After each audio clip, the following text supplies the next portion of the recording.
Apakah membuat stadion baru itu segampang yang dikatakan? Dia dulu pernah menjanjikan Bekasi akan dibuat cantik seperti Korea Selatan. Apakah ada realisasinya? Ya ketika ada stadion baru maka akan ada biaya yang begitu besar akan keluar.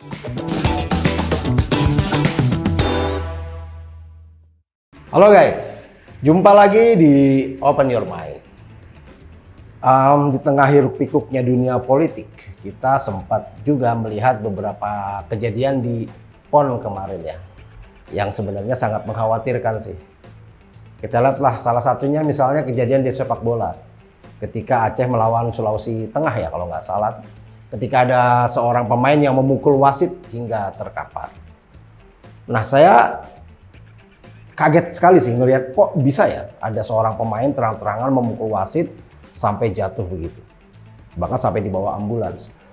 Nah, terlepas dari soal kepemimpinan wasit ya, sportif atau tidak, tapi apa yang dilakukan oleh pemain Sulawesi ini tentu saja sangat salah. Nah, yang menjadi menarik adalah bagaimana ya penonton berkomentar soal ini. Ada yang mendukungnya memang harus digituin wasitnya dan sebagainya.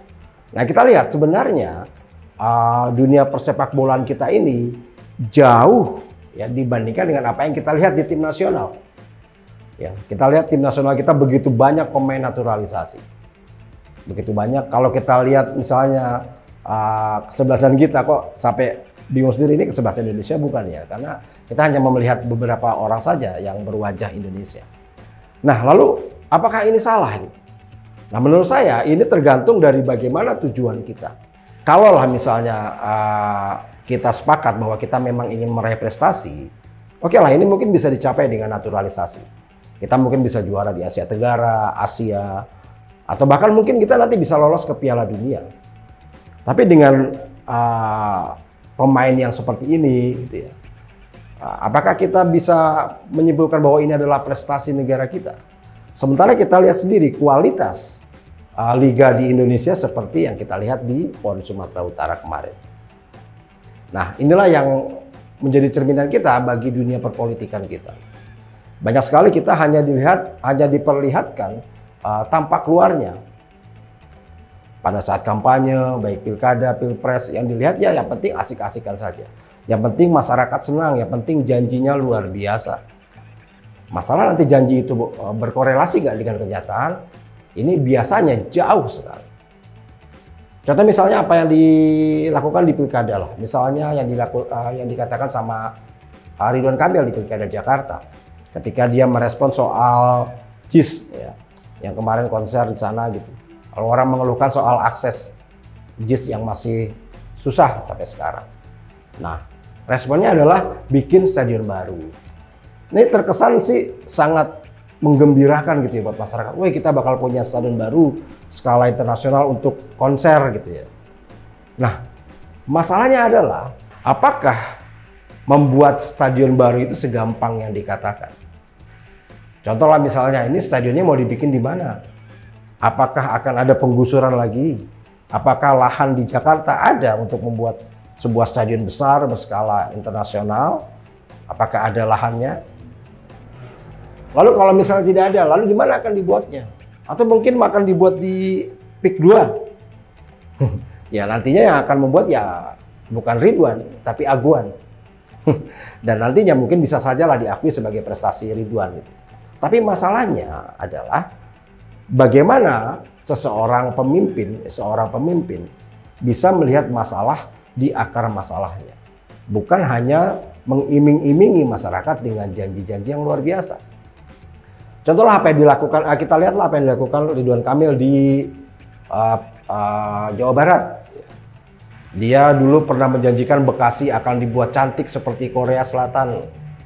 Apakah ada realisasinya? Nol besar.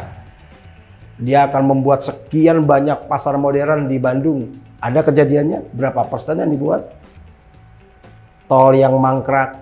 Belum lagi kalau kita ngomongin soal stadion GBLA. Ya, Gelora Bandung Lautan Api. Kita lihat, Gelora Bandung Lautan Api ini syarat dengan masalah korupsi. Bahkan pada saat diresmikan saja atapnya bocor, mapnya kacau dan sebagainya. Bahkan ada kasus pembunuhan di sana ketika ada personil atau supporter Persija yang dipukuli sampai mati oleh Bobotoh. Nah, jadi bukan masalah bagaimana membuat stadion baru, tapi bagaimana misalnya kalau kita ngomongin soal JIS ini bisa dimanfaatkan semaksimal mungkin. Dana sudah begitu banyak ada di sana, 1 triliun. Apakah akan jadi sia-sia saja dengan ditinggalkan hanya karena akses infrastruktur yang kurang? Sebenarnya ya tinggal diperbaiki saja masalahnya infrastrukturnya aja. Misalnya kalau stasiun LRT dibangun ya seperti yang sudah direncanakan, Transjakarta ditambah lagi koridornya, lalu segala macam hal yang berhubungan dengan transportasi umum diperbaiki, saya rasa headway atau jalur keluar masuk penonton akan jauh lebih baik. Nah, inilah yang kita butuhkan sebenarnya. Bagaimana kita bisa mencari pemimpin yang bukan hanya menjual mimpi, bukan hanya menjual angan-angan kepada masyarakatnya, yang ujung-ujungnya nanti masyarakatnya juga yang kena getah. Ya, ketika ada stadion baru, maka akan ada biaya yang begitu besar akan keluar. APBD akan keluar banyak, yang ujung-ujungnya untuk menutupi itu semua ditarik dari pajak rakyat. Ya, semoga saja kita bisa mendapatkan pemimpin yang baik, yang amanah, dan kita sebagai masyarakat juga bisa berpikir cerdas dan bisa memilih dengan pikiran yang waras.